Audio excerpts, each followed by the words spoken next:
gembira kepada Allah dengan dua makna.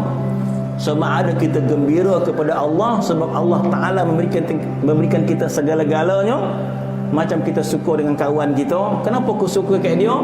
Kenapa tak suka macam-macam dia bagi makan, macam-macam dia pertolongan.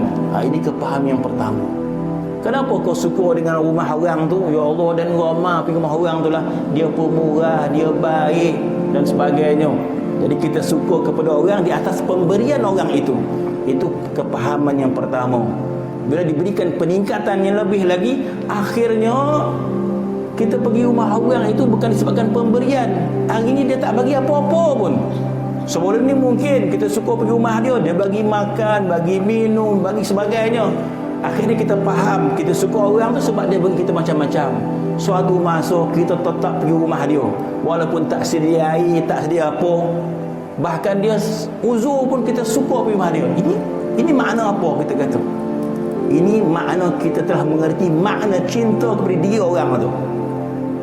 Kegembiraan kita bukan lagi pemberian semata-mata, tapi diberikan kepahaman gembira kita dengan di orang itu. Masya Allah, kita kata seorang anak suka kepada mak dia, mungkin mak dia masak macam-macam, suka nak balik lah, pula sedap macam-macam dia masak sebagainya, suka dia balik sebab dia baik macam-macam.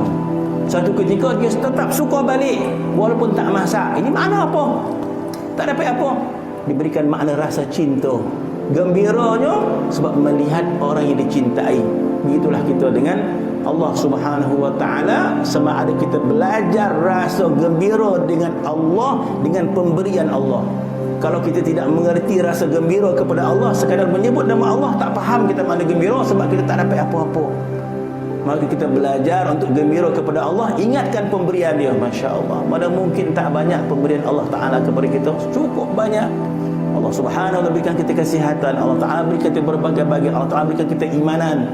Layaklah untuk gembira kepada Allah dengan kurniaan. Mudah-mudahan Allah Subhanahu wa ta'ala memberikan kefahaman yang lebih mendalam gembira kita kepada Allah kerana Allah Subhanahu wa ta'ala.